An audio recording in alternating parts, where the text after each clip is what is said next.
For the victims of sex assault, the experience can mean wounds that will never heal. To know that attackers have not been brought to justice can only add to the tragedy. A Hawaii task force is now in place, made up of federal and state agents to capture sex crime fugitives who have fled to Hawaii to avoid prosecution. The task force's other mission: to locate and arrest anyone failing to register as a sex offender, as required by law.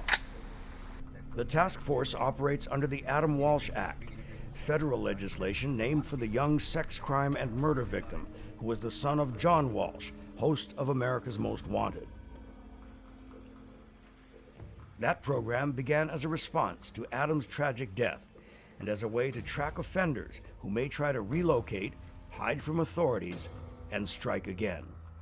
United States Attorney Florence Nakakuni oversees operation of the task force in Hawaii. Enforcement of the Adam Walsh Act is one of the highest priorities for the Department of Justice and for my office. These are victims of sex crimes, and they are scarred for life. These are serious offenses against some of our most vulnerable victims, and so it's important that we enforce the Adam Walsh Act, and we intend to do so. Nolan Sasaki is a U.S. Marshal Senior Inspector with the Adam Walsh Task Force in Hawaii.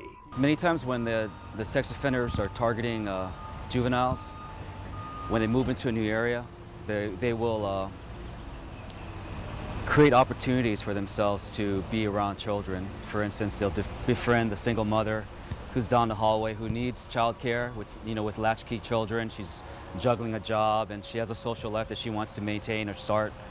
They'll be the friendly neighbor who'll volunteer to watch them after school, or when she's going out or at work.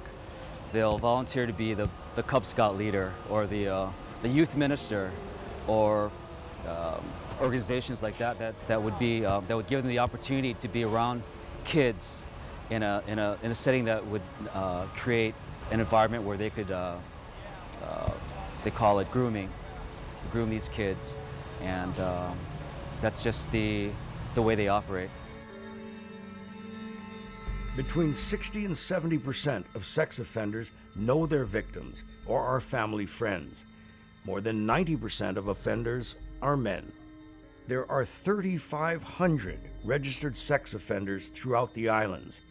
580 more have failed to register as the law requires. Their whereabouts unknown. California has 104,000 registered sex offenders. Another 16,000 are unregistered and unaccounted for. Authorities here are concerned with potentially dangerous sex offenders just a 5-hour plane ride away. If a sex offender is convicted in one state and he moves to another state, and I say he because most sex offenders are men, if he fails to register in that new state, then he can be prosecuted federally, regardless of whether the underlying crime was a federal conviction or a state one. So the laws made it more difficult for sex offenders to hide or to fall off the radar by moving to another state. So the short answer is, this is what the Adam Walsh Task Force here in Hawaii does.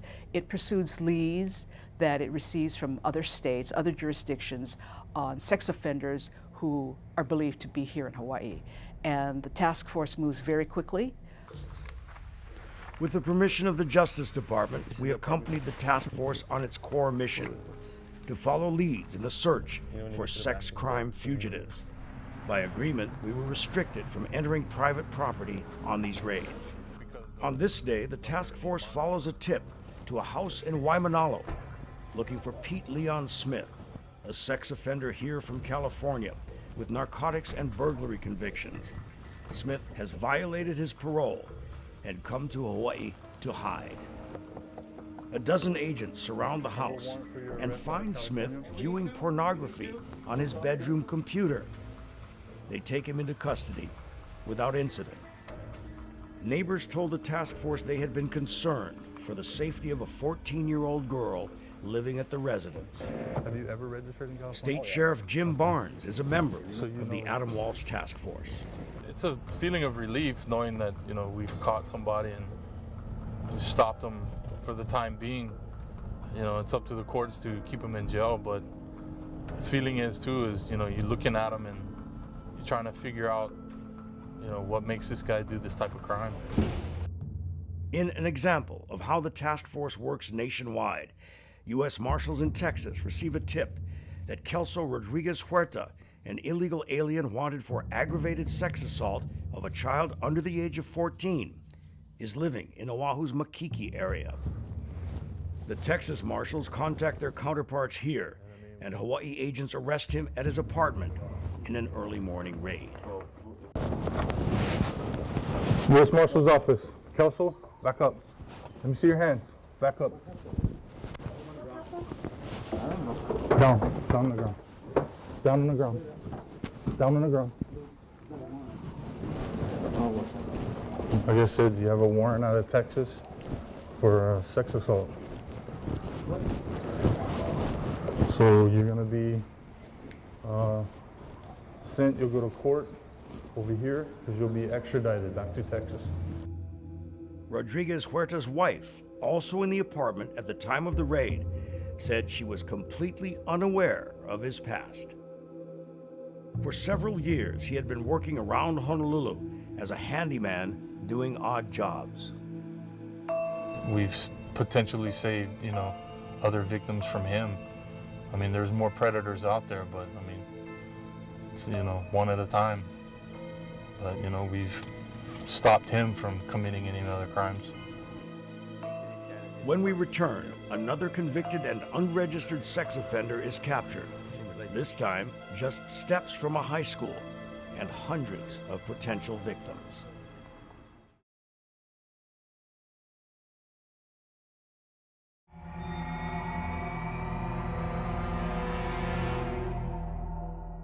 Every afternoon that McKinley High School is in session, hundreds of teenage girls and boys walk to and from campus.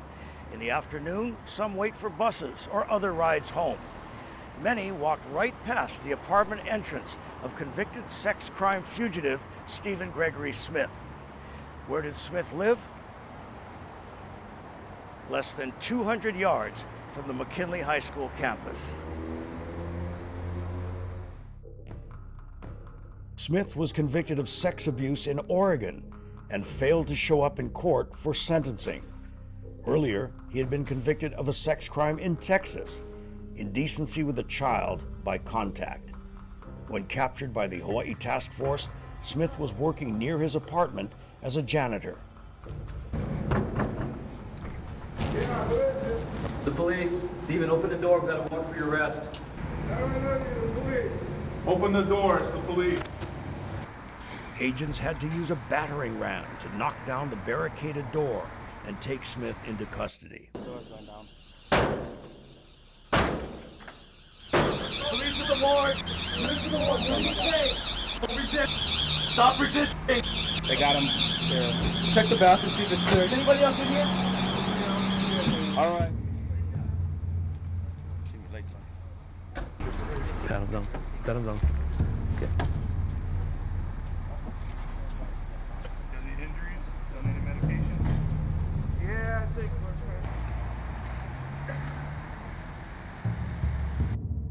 The internet is also part of our story. It has a power that can be almost magical, but there is a price to pay that didn't exist before. Every day, our kids are on the internet to do their homework, to listen to music, watch videos, buy and sell things, and communicate with their friends and family via the social networks. And it's the new playground, and it's available 24/7.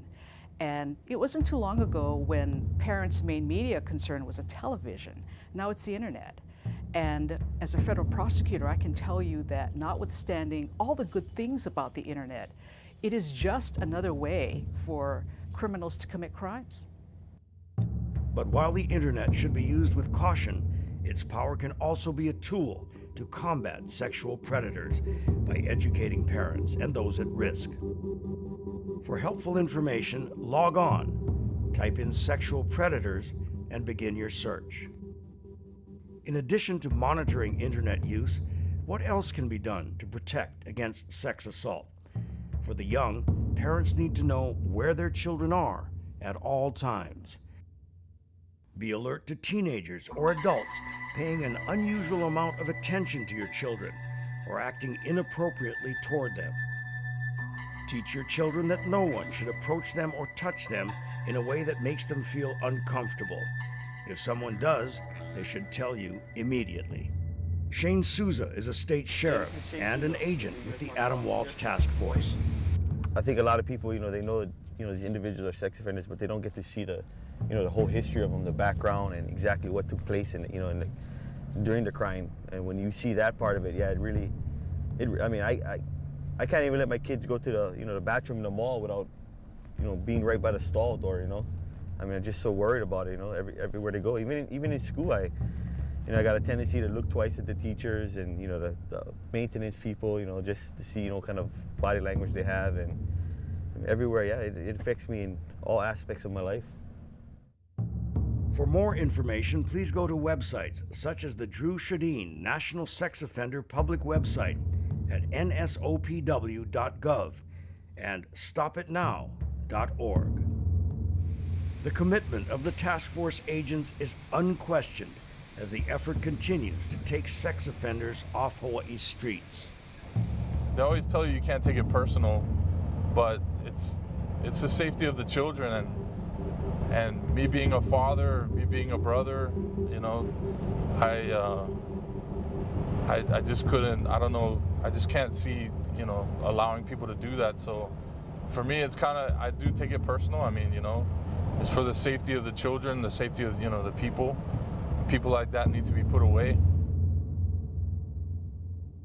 As for the 3 captured sex offenders you've seen tonight, Kelso Rodriguez Huerta is in custody in Texas, awaiting trial for his charge of aggravated sex assault of a child under the age of 14. Stephen Gregory Smith, the convicted sex offender in 2 states, was flown back to Oregon after his capture here. He served 180 days and is now out of jail on probation. Pete Leon Smith was extradited to California and served 3 months. Just 3 days after his release, Smith failed to report to parole authorities. A warrant is out for his arrest. Smith's whereabouts are unknown. Thank you for joining us. I'm Matt Levi. Good night.